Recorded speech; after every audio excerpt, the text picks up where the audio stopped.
Waterevu nkwaniriza nate ku mukutu gaggadde ogwa Focus TV wonna osinzidde okubanga olaba kola kyamaanyi nnyo. Embira nnyingi ezigenda mu maaso naddala ku DNA ey'omugenzi Paul Kafeero. Lunaku lwa leero nguleetedde paati eno nga mulimu abantu basatu, Bisirikirwa, Nende wamu ne Swazi. Bano nno embiranyi y'amaanyi naddala mu kaseera kano nga tulindiridde ekiri ku DNA. Tujjukire nti bitandise ssaawa 5 ez'okumakya na ssaawa zino tetunaba kumanya kituufu ki naye nga baayise Minisita Balamu yayise yakoowodde abaana bonna abakola DNA bazadde baabwe emikwano gya Kafeero bonna okujja okubeerawo n'abakyala abazaalibwamu abaana bano bajje bonna babeerewo. N'atutegeeza nga bagenda ofuna counseling esooka okubabuulirira kyonna mukimanyi nti omuntu ekijja si kya buntu oba si kyangu gumiikiriza, so balina obba wamu counseling ne bamanya engeri gye bagenda okwandulinga musinga Elizabeth Tizijja nga toli mwana wa Kafeero kikyoyinza okuzzaako, otherwise ke katwa kaliwo naye nga bwe tulinda Elizabeth waliwo olutalo kasiggu oluli wakati wa Nende, omukyala Bisirikirwa wamu ne Swazi. Katulabe vidiyo zino okuva wano mpaka weziggwera. Nze Ade Wilberforce Muyanja oli ku Focus TV. Thank you so much. Tovaawo. Ng'obuyitirivu kali n'olaba gwani ava erino ga nti Simaya Simon mwana wa Musamize. Gwe n'obeera Nende ng'omanyi oli weeyita muganda wa Pawulo naye nga n'emboozi gy'onyumya Kafeero gijja mu nnyimba, facts ozijja ku nnyimba. Omuwandiisi oba abawandiisi, omuwandiisi asobola okukola story n'agyongeramu n'agisavuwaza. Kati gwe naawe omanyi okuwandiika obitegeera, gwe mwennyini Seeguya osobola okusavuwaza emboozi n'oyongeramu obuseffuliya 6 nga bubadde 2. Ate n'omuwandiisi osobola okukeera. Nze nakeera n'ennyimba oluyimba lw'omwana olwo lwa Lusha nga sisindikanga na ku mwana sirinyangako mu Labour Ward. Naye just osobola okwambala ekifaananyi ky'omuntu oyo ayina omwana yazaala kuba n'owulira ebigambo bye boogera n'obigattagatta bw'oba muwandiisi n'obiwandiika. Naye Yeswazi bambi ayina lutwe. Naye kansaba abamusabira omusaayi okudda nga gumuwanze balinde balabe Katonda kubanga oyo omwana nze nga Robina nina obubonero bwe mumanyiiko. Mwana oyo namunaazanga nga muto kubanga ekyo nakyogerako ne Balamu ne mugana ye kati abo abaana omusaayi nga baddanga abaana bo baana nga bagufaanagana. Naŋŋamba Balamu naŋŋamba oyinza okwesanga nga n'abo abana boga nti bafaanagana nga waliwo omusajja yabazaala nga mbakazi ba Kafeero nga ba musajja omu oba wa booda booda era naseka busese. Aliye Balamu n'agamba ekyo toyinza kibeerako n'okikakasa nti bano abo omusaayi gwe gulaze abaana bana ba Pawulo bayinza okujja ku ndagamuntu ya Pawulo nga nabo si ye taata waabwe. Ate awo ne mpuliramu ekyo ne ŋŋamba owange naye nze nga Robin yali omanyi omwana oyo mu buto kijja kuba kizibu. Essaala y'abantu eyinza obutakola. Mpozi nga bagamba nti okufaanagana si Luganda naye waliwo sayini z'oba olaba ku mwana, obubonero nga buli ku mwana nga buli ne ku muntu omukulu, kiba kizibu nnyo bufuna. Naye Yeswazi kiiso kya mbuzi musajja wattu era alabye ye yennyini alinga taata we. Ebigambo biba bibiri n'obutawulirayo kigambo olunaku lwonna. Kati ono mu kusigala wano buli ekibaddengawo ewaka. Gundi Sitera akoze bw'ati yalumba ewaka gundi naye kwegamba okunenya ennyo omwana oyo ng'ate omwana si ye yabatwala ku musaayi. Nze nkyewuunya okumuteekako ennyo olukongoolo, ekyo nakyo nkyewuunya. Kwegamba waliwo omuntu natural endowooza abeerawo ng'ayina olutwe. Kaŋŋambe ye mwana wange oyo Swazi kubanga gwe bw'ojja n'omulemerako nti yatunda ennyumba ate nga n'amazima bagamanyi naye bba amazima bagajjawo ne bateekawo obusuulu. Ensi yonna ekimanyi nti olwokuba muzeeyi yavaayo n'ayimba Bisirikirwa Kambenga naawe nga bonaba n'omukwano gwo. Yes, balowooza nti Bisirikirwa yali nannyini buli kimu eri muzeeyi naye si we kiri. Era omwana oyo we yavuddeyo n'agamba nti maama twesonyiwe okulaba nga oteekayo ebintu bino eno nti olaga oyambyeko Swazi nigwe okutunda. Asawo ne bagamba baatuganya omwana wa Kafeero yenna okulaba Kafeero okuggyako mulindeeko ng'awonye agenda kudda ewaka. Kakitegeeza nti muzeeyi we yabeera mu ddwaliro baamwefuga bamuwamba ate naye wonaaba ne ssente bajja kukuwamba. Oja kulanga jingu chaliwe kaikala sobulo kaba naye osikanga mu mwezi ngako mufe yonze wala agomba gambo wayi kali akayumba toka bawa nenga akakuliko kati chenalaba omwana ono yafude nakola story ngalaga ati bisirikirwa yenyize nnyo mu bitu bya muzeyi nagamba zibisirikirwa mwina ko bujulizi era nga muzeyi ndabulabi omwana oyo muzeyi ejo sekandi atekayo oluyimba nga bisirikirwa muzeyi banatiro muziika ebuleda kikakumba mutekeyo bisirikirwa bali abakyala bagamba nti ebali ku ntaana luno babitabatya obulamu bwe butyo si bulamu bwe butyo sajja ejo sekandi yayimba oluyimba luli awo naye nga yo party egamba bisirikirwa naye nawe olimba Uganda wangu okumuswazawo kyo kikyata kulekeraye kale nga mulaga nti omujja otyo omukuufu mu bulago kwa muzeyi bamusirikirwa muddaali ogwo nanganga yali taswala olwokuba yajja asika ebintu bwawulira nti yali family yali akola mugundi mu MTN nga MTN family yemu eyo yagenda mu lujja najja okubanja sente za MTN zatamanyi in fact Agre Kagonyera biseera yali ndoza kuli ezo department ezo bwezityo yavayo n'abagamba mbabuulire fe wano tetulinawo omukozi gwe bayita Kafeero fe omuntu gwe tumanyi wano eyasayininga contract wano ye Robina bisirikirwa fe bwe tuba twetaaga Kafeero gwe tugamba nti Robina tukwetaaga sawa bweziti ye yajja n'omuntu we tebalina kye baabawa kebe package ya sente kebe package ya kuzika bavayo nga tebafunye era batya n'okutya kwegamba omulaba nti nanganga yali kwegamba nakyewunya nnyo ekintu ekyo towulira bubi kwogera ku mufu nanganga okumwogerako kati nga muwulirako bubi kyoba ne kunsi nali simumanyi kweganda nali simumanyi ng'omuntu kubanze Paulo oyo mwami bwe yajjanga nga ngamba totawaana naye kuba yajjanga ewaka Paulo n'amwekeka omuntu omukulu w'olinnyira ekisenge mbu taata wazze n'obula yali yamutuuka njala tutunulire ku kintu ky'ennyimba kino kati anti ennyimba ezo kakati obadde omuuza rights ne kugamba nti nzina naye nga bwe navumwa ennyo nabizira ne nga sijja bikola okiwulira bwe nga nti sijja bikola olw'obusungu abantu ne baddamu ennyimba ne bakola ki era by the way kantwala omukisa guno kuba balowooza nti nze Bobi Wine okuddamu oluyimba lwa Paulo olw'okuba mukwano gwawe balowooza nti yampa ssente nze Bobi yankubira ng'oluyimba olwo amaze olukola lutandise nangamba nanganga anganya okuyimba oluyimba lunangamba agenda kunsiba nje nava mugamba oluyimba olwo nina gye natunda album eyo ne mugamba come and see me kwegamba omugamba okujja okundaba nali manya ajja kujja afune oluyimba olwo mu butongole era mubulire nakyo ekyetaagisa salaba ku Bobi maaso gange era abantu bazze baddamu ennyimba bantu bazze baddamu ennyimba naye kakati olw'okuba nti omulenzi oli Paulo mu kufa yagamba nti ekyobugagga kyendekedde abaana bye bigambo ate nze kakati essaawa zino kati omanyi nti nninga omusoto ogwakubiddwako ne gutafa kati nafunye obusungu era omuntu yenna amanyi nti yaddamu oluyimba lwa Paulo oba bano bakola tunes nze mbawadde omukisa banoonye nga sinnabanoonya kubanga eno estate ekyaliwo administrator general teyampa buyinza bukwata ssente ezo nenzitwala wabula yampa okunegotiatinga business ya music kyentegeeza zeni bw'obanga Ibra ogenda kuddamu oluyimba lwa Kafeero nekugamba you want 10 million 10 million ezo bwe nzikwata nze sizigabira baana nina zikwata nenzizzamu estate eno ye estate nekola ki era nja bakwasa munnamateeka buli kire yaddamu oluyimba lwa Paulo ng'alugegenya kubanga ekisinga okunnuma Paulo teyawa mwana yadde ngatto mu kiraamu yadde bulangiti ebigambo ebyo byeyawa ki abaana kati bw'aba bajabiwa n'okera n'olaba abantu nga Jasma Fresh yani jjajja nga ganzi bandoosezza nnyimbe oyo naye n'ayimba omuntu najja geto simanyani ani ono wa mutujju ye n'akuba oluyimba n'atambula butambuzi na galaali abalala obasanga ku show nga beekolaakola obusolo simanya buladi nazikoze zitya abo bonna nze kira buli amanyi nti yaddamu oluyimba lwa Paulo buli amanyi nti yaluddamu Fresh jjajja agamba bamuloosa Fresh jjajja naawe omulaba ate nze by the way ngeri gye nakuzibwa jjajja nze natya okulaba jjajja omuyaayi kubanga nze nkuze mmanyi nti bajjajja be beebuuzibwako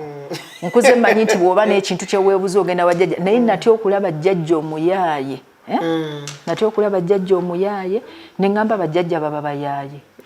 Nengamba ddala Paulo olaba nange gwakyaloosa nti tebanjabiza lumbe tebakola ki simulaba nkobwa nga nti ddamu oluyimba kati by the way era natya nnyo nga Paulo yandibadde nga nti Robina genda ku nnyimba zange oddemu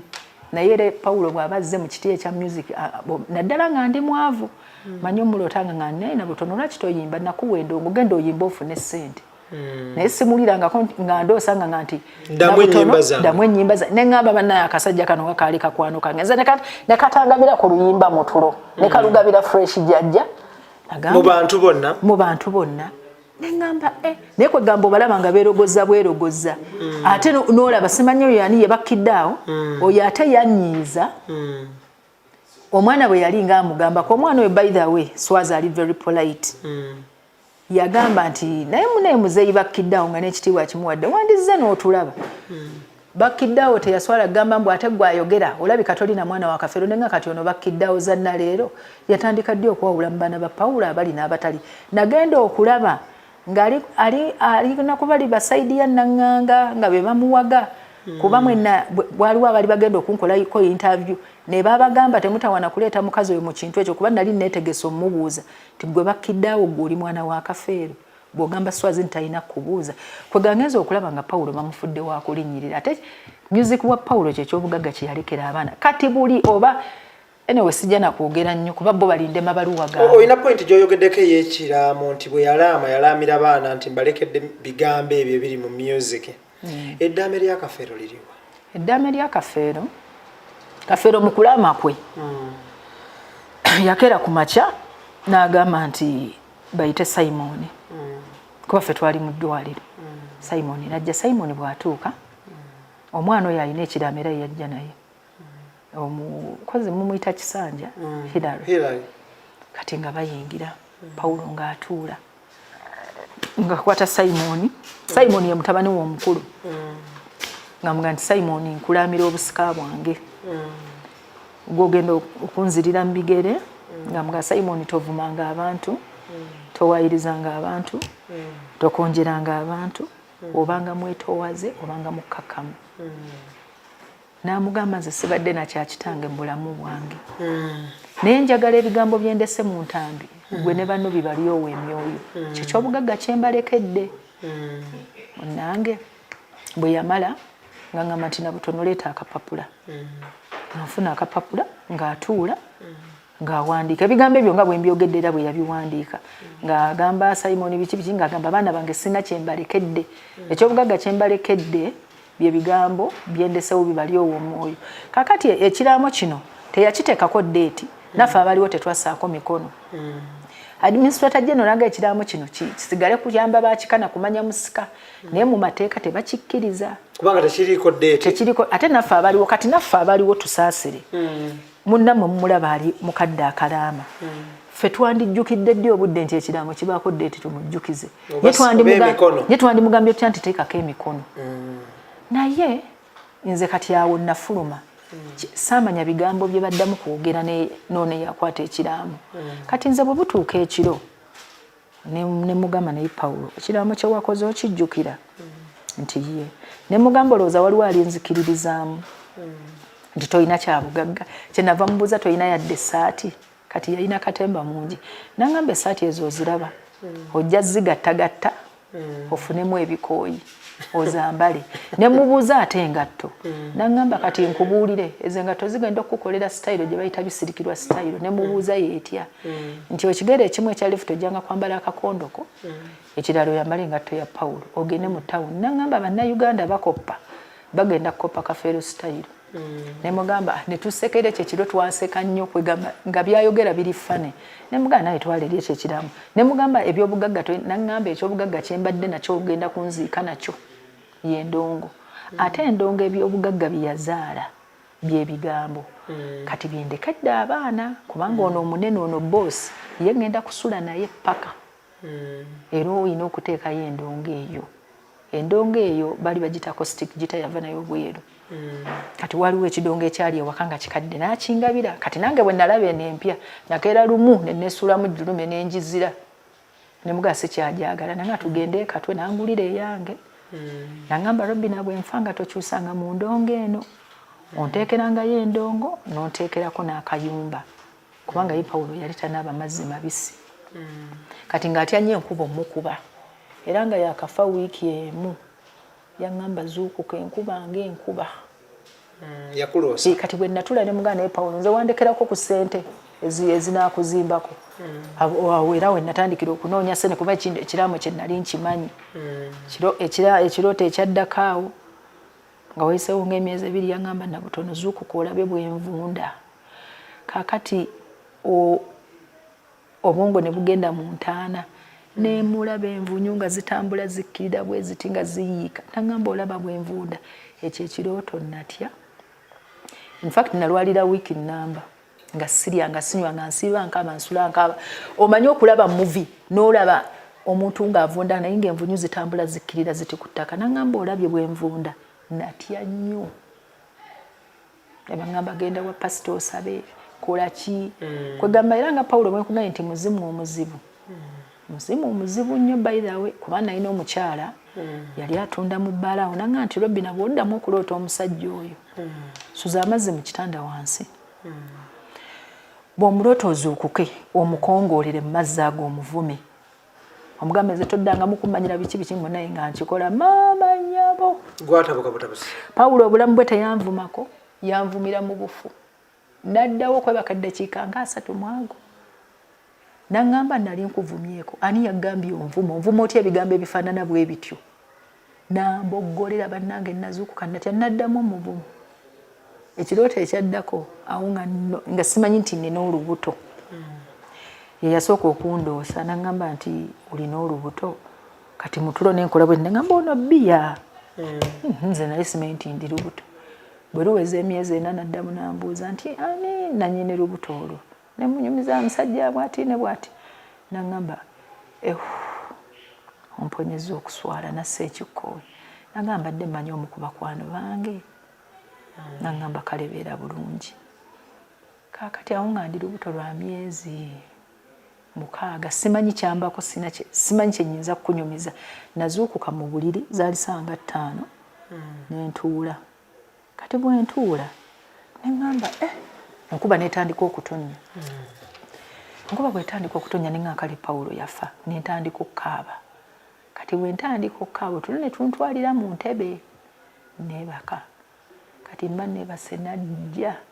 ne muloota nga ŋŋamba nti nabutono zuuka ogende weebikke mu buliri naŋŋamba ye lwaki osula okaaba naŋŋamba omanyi nti ab'obsession babadde bantomedde basanzeeyo nga bava okukola nembagamba ne temunkoona nze Pawulo ndoota nno obuloosi n'agamba omanyi nti onsuza ntambula naŋŋamba toddamu kwebaka ng'okaaba ate bw'oba ogenda okwebaka ggala amadirisa eddirisa sisire ibula ngenda otuuka ku ddirisa nga liggule nateekako amatala nenzigyayo bayibuli kuba baŋŋamba nti bayibuli bw'ogisuza ng'ogibikkudde omuzimu tegukola ki tegujja nentandika okusaba Mukama anyamba kati ebyokumuvuma nabivaako nze bwe muloota nsaba busabi olwo nnyini lubuto bw'ozuukuka okusaba akubuuza takubuuza kati nze namufumbirwako saamufumbirwako omwami oyo nabeerako naye nga obeerako naye nze okubeerako naye nodda ewuwo nze saagala kulima nti ndi mufumbo era siri mufumbo era tonoonya ate sinoonya ate saagala okay tutuuse ku nkomerero y'emboozi yaffe naye waliwo ebitalekeka abantu bye baagala okumanya ekisookera ddala waliwo omwami bamuyita Charles James Senkubuge abasinga bamumanyi nga siyaasa yavuddeyo n'agamba nti toyina buyinza toyina namaanyi tokkirizibwa nakwogera ku nsonga z'abaana nazakuziikulayo kafeero kati ekintu ekyo nasoose kiwulira ku bukedde by the way nafyuminze nenyiiga naye bwe neebase nendowooza neŋŋamba naye Senkubuge yani okuŋŋa nti siina buyinza lwaki nyiiga kubanga nga nange ndaba naye tabuyina obuyinza bwe yandibadde nabwo ajja kwekwasa nti nze nina omusika nze namumukwasa Pawulo si ye yamulaamira bwe natunuddemu ennyo neŋŋa nti mu bulamu bwa Pawulo nga mulwadde Senkubuge ye muntu gwe saalabako nga azze omulabako nti oba ndeetera akatunda neŋŋamba mu bakwano baaba ab'amaanyi ennyo abalina ebyamabe taliimu kakati naye nga ndaba obuyinza tabuyina neŋŋa nze siina gayomba na Senkubuge naye nga neebuuza nange ekigendererwa kye mu kwagala ennyo okusima basime omufono kiki ate nze abaami abo mmanyi batambula basatu era nabadde nninze ekigambo kya omwami baba wange muyita baba olwakuba nti Matovu senior Joy Matovu senior nga nninze n'omukulu Andrew Benon Kibuuka otwandiyisenga taata waffe president waffe bannabitone naye nze saabawuliddeko nga banyega neetegeera abantu bano tebali wamu n'ono ono ye ali ku kike kaakati era mu kino ekintu ntwalo okugamba ntwalo okusaba kwange eri omukulu omwami Benon Kibuuka kuba kati yatufuga naye nze mbadde nsaba aveeyo ye nga president waffe atulungamye mu nsonga eno kubanga omwami oyo wa kitiibwa gye tuli ate by the way omanyi waliwo omuntu obbafuga nga temumuyinaamu mukwano mwami Kibuuka tewali muntu atamwagala ensi yonna emwagala ayina ekitiibwa omanyi waliwo omuntu gwolaba nga ekitiibwa kyakusika ne mwami Benon omulaba bwoti nga wa kitiibwa era nze neewuunya okumanya nga batabani bannanganga balalu bandi okwo ku CBS ekiro waliwo programu y'ekiro oba Maaka Dictator Maaka ng'akubira omu ku batamani baani bannanganga Mmundu ng'amugamba waliwo n'omukazi bisirikwa biki ng'oyo agamba ti oyo yali atulemesa olumbe naye Benon Kibuuka n'amusangayo ku Bati Valley n'amuvumavuma bubi nnyo bannange nasirika nengaba n'abaana bamanyi n'okuwayiriza nze mwami Benon yayinza okuba tamanyi na ddoboozi lyange nze era bwe mba musanze nyinza ogamba halo neŋŋenda neŋŋamba omuntu tayombangako nange naye mu nsonga eno nze kati nga Ssenkubuge ye nze sina kooti ndala gye nnyinza muloopamu nsobola muloopa wa mwami Kibuuka ne mugamba munnange omuntu wojamuloopeeri bakulu banne omuntu omulala gwe nandikubidde omulanga yoona akozesa mwami Ssenkubuge ono yaani ono Pastor Bujingo kati ddala bw'abanga Ssenkubuge akola ku TV eyo ng'ate mubuulizi wa njiri nze njagala nnyo mbuuze Pastor Bujingo nti kanisa eyiye ekkiriza okuziikula abafu kye basomesa abantu Pastor Bujingo si yakirimu anti laba mbuuza Pastor Bujingo okugamba si yakirimu naye njagala nnyo mbuuze nti Pastor Bujingo mu kusabisa kwe ekintu kino kikkirizibwa ye mu mateeka ge omanyi kati kanisa y'abalokole buli omu akola eyiye oli ayinza okubagawo amateeka ge nze njagala mbuuze nti ye Bujingo ewuwe bw'aba asabisa etteeka eryo likkirizibwa kati bwe liba terikkirizibwa omuntu amuzze mu layini amugende okuzikula amukomeko omuntu omulala gye nandiropye Ssenkubuge abeera Katikkiro kubanga musajja muganda naye kwegamba bw'otunamu ennyo weebuuza nti Ssenkubuge eimu yeki abantu bonna abayimbi bonna ne bagamba tebazikula Pawulo ye n'alyoka adda mu kuddaala ng'enkyataafe nga bw'omumanyi embeera ze zaakatemba yagambye kiba kinnyambye n'okuziika kuba saaziika bwe yagambye kubukedde kwegana ndaba nga abalata ye ng'alinga atalifa okugyako n'ekirala kye musabira nti naye bw'afanga naye bamuziikule bamukuulemu ku mannyo alabe oba yeeyo alisanyuka kakati tetujja kulwayo eyo njala tukkire waliwo omwami bamuyita Joseph mulamuwo oba mwami wo omumanyi bannange Joseph omwami wange yavuddeyo n'aclaiminga nti kyenkana oli muntu olinga ababundabunda atalina gy'ova ndine Kafeero yakulonda bulonzi toyina maka gy'ova mu luzungu you homeless you have no origin toyina woova era nga agezaako okulaga ensi nti toyina moral authority eyogera ku nsonga ya kunoonya ndaga butonde obw'abaana bali kakati Ibra nti n'erinnya lya bisirikirwa teririiyo kintu weepaatiikako bwepaatiisi okay kakati ngenda kuddamu bwenti okusookera ddala nze ng'omukyala ow'empisa gwe baakuza obulungi Pawulo alina baganda be beyandaga baazaalawo nabo mu lubuto omwana oyo is one of them era nze njagala okubuulira nti nze nga bisirikirwa omwami wange Joseph muyita na mwami wange bw'abanga ddala yalina ekifaananyi ky'omwami wange oli eyafa mulabira mu kifaananyi kya Pawulo okuggyako nti ye yakyukamu ye Yerusa si yoli gwe nali mmanyi anti nkubuulira ye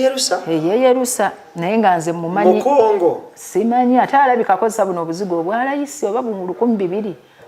kati mumanyi muwe ekitiibwa nga omwami wange era nze eri munda ku mutima gwange nga bisirikirwa ng'omukyala omuntu eyakuzibwa omukyala ow'empisa mukyala Matovu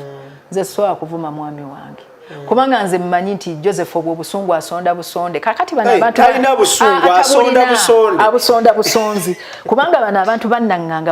abantu bwe bamaze bavuma nnyo ku Facebook ne bamanya nti kati ffe bwe tuvayo bwe tutetufaanana Paulo tugenda kozesa ono omwana wa nnyina tumubulire n'ebyokuvuma bisirikirwa kati kiyavudde ajja atandika okubinvuma kakati nze ebintu byonna bye yanvumye omanyi lwaki sijja kunyigira mwami wange oyo mulungi bya bulimba kati bwenkera nenyigira mulamu wange oyo nti yanvumye nti siina kika nga nze nzaaliddwa mu kibuga nnyena mawali ne bogena mu stense n'obuza bane wa Dr. Matovu wewa wano waliwo omwana muwala bwati ne bwati era oba otuuse waffe taata wange we bamuziika wali entenjeru wamanyiddwa wali ku kkubo kati bwe nyiiga omuntu aba yeebuuza nti onaanyigidde ki kati bw'ogamba nti neesiba ku bintu bya Paulo oba sirina buyinza nabeera mu bulamu bwa Paulo nga Joseph mulaba okujjako awo emyaka nga 10 nga Paulo anaatera okufa yamugoba ewaka yali akoze ki omwana oyo yalinga tava mu makomera akola ki bingi naye saagala kuswaza nnyo omwami wange ayino oli mutuufu yali avuddeko mulamu wa Paulo emyaka nga 10 ate mwana muto si kubaze muyita mwana muto kuba nagenda okwagala Paulo ng'akukaana kato nga mulenzi muto ddala kakati bwe ngenda ngattagattamu kati ekyakimvumi manyi nnineeka kati bwanga nti sirina buyinza nga bwe nali nzijanjaba Paulo obulamu bwonna nga mbulimu bw'abanga omwami wange oyo Joseph teyasobola kujjaku nga va mu bulamu bwa Paulo oba tobeera naye oba tomujjanjaba nakati mu bufu naye talina buyinza bumungobako bino ebintu bamuseetinga buseetinzi ajja nvuma enve ku mulamwa kyova olaba siyinza kunyiga kati bwatuuka ku linnya lya bisirikirwa naga asinze bisirikirwa ekirungi mwe muli bannamawulire osobola okutambula mu bantu bonna n'obuuza oba n'ogenda ffe waffe tewabula sinense niye nnyana mwogiraba awo wonna wonna weewafa wonna olaba petrol station awo wonna kati bw'otuuka awo n'obuuza omasaŋŋanzira awo kati bw'okeera n'ogenda n'obuuza ewaffe n'ogaba bannange omuwala oyo yani era bajja kuga nti amannya ge Namatovu Robin abisirikirwa ndagano akati ekyo ddala ddala obusungu mbujjawo okunyiigira oyo era nasese era bannange nze ntwala omukisa guno okuga nti mwami wange nkwagala nnyo era sisobola kukuvuma bw'olina ekifaananyi ky'omwami wange ku nsi kakati bwe manze njagala kulaba ku Paulo nendaba ku Joseph mba contented ekifaananyi kivaayo bulungi nga tono yeeyerusa anti era nkugambye nti okujjako nti ono yeesigamu ku bizigo naye ng'afaanana nnyani Paulo naye abantu besisobola kukkiriza nga batunudde mu kamera ne banvuma benkugamba nti nja kubavuma naawe weewuunye beba n'abannaŋŋanga kuba Paulo teyabandaga naye Paulo abaana ba nnyina kaabe Nantongo amuddako kuba Nantongo ye nategedde nti ali ku sayidi y'abantu abaagala okusima Paulo era nga mwannyina era ne neebuuza naye bwe neebuuzizza ennyo nendaba nga ne mbulamu tebaali ba mukwano ne ŋŋamba asobola okukikola naye abo abaana abava mu lubuto lw'omukadde Nannozi muga Katonda muggulu ng'omuntu eyakuzibwa mu mpisa nze baami bange siyinza kubavuma siyinza kwolekeza Nantongo maaso ne muvuma kakati ate waliwo oyo mulamu Grace yakuza ba Paulo nga maama oyo mutwala nga nnyazaala wange oyo siyinza era kumuvuma kakati ne Joseph omwami wange nze sisobola kumuvuma era siyinza kutunda mu kamera ne kuga nti Joseph olinga kino ate era ne munda ku mutima saakunyigidde kubanga mmanyi baakuplantinze okyovola bwogedda bamubuuza ebintu ng'ayagalayo kuduma kuvuma kuba bamuseetinze kuvuma ati nga ajja n'agwa n'addamu ekintu takitegeera avuma buvumi oyo omukazi biki simanyi abisirikirwa yali munyarwanda era kwegakye kyenandi mugambye Joseph nti erinnya bw'aba alyagala nze nagaye nina amannya ago nze Namatovu Robina bisirikirwa ndagano kati amannya ddala ana mangi nnyo eri abisirikirwa no bayinza okuligira nga balikozesa ne balinziriza we bakola ki nga balimaliriza oli bawadde ndi bawadde naye ng'omwami wange nze ssebo n'ekitiibwa kyo n'eggonjebwa lyonna nze sijja kuvuma mwami wange sijja kudda mu kamera kuvuma muntu alina kifaananyi kya mukwano gwange nze Paulo yali mukwano gwange obulamu bwange sijja kudda ku kifaananyi kya Paulo kiri ku nsi muvume ate nga yamundaga Thank you. Tetugenda kubanga tusukkawo awo njala kwebaza abantu betutambudde nabo mwenna mbebaza mwenna betutambudde nabo wabula nga sinasiibula obubaka bw'obusembayo eri bannayuganda obubaka bwange obusembayo nandisabye bannayuganda bonna Paulo be yayimbiranga obulungi be yasanyusanga waliwo abatambulabako naye nga n'ennyimba ze bazaagala nga baana bato badde mbasaba mu nnyambe kubanga amaanyi gange nze bisirikirwanga nze gali mu bantu bannyambe tukwatire wamu ensonga eno buli asobola okunnyamba okuzikiza ekintu ky'okuzikula Paulo mu kiti kya nnyambe kati ng'ow'ekitiibwa Cipriano Kizito Lwanga Paulo yafa mu Katuliki omukatuliki ali stonche yagaana okukyuka obulwadde ne bwe bwamuluma abalokole ne bwe baasabanga oyo bw'aba ayogedde teri addamu kakati abantu nga Katumba Wamala omwami Katumba Wamala bajje n'Okayanja leero Salimu Sale bannange yali mukwano gwa Paulo abo bonna basobola okuvayo ne bannyamba MTN family omwami ono yabakolera nnyo kubanga nkiwa abantu beyabuulira ku kigambo MTN abakyalimu kati era ssente bakyazibawa bajje bannyambeko kubanga ono yafanga mukozi waabwe balina balooya abazungu n'abaddugavu bannyambeko tuleme okusima muki omuntu ono pulezidenti w'eggwanga Yoweri Museveni Kaguta oyo n'ebitiibwa bye byonna bw'aba akedde kuboggola nampa security bannange Paulo tajja kusimibwa ate nga Paulo yayagalanga nnyo Museveni ng'amunoonyeza obululu nze sisabye yewuwe bisawo bya ssente naye nsaba obukuumi ate ye pulezidenti w'eggwanga bw'abanga asobola kubanga era mmanyi asobola olaba ekifo ekyo lwaki bateeka ku Paulo ebyawongo nze enfuna yange yali ntono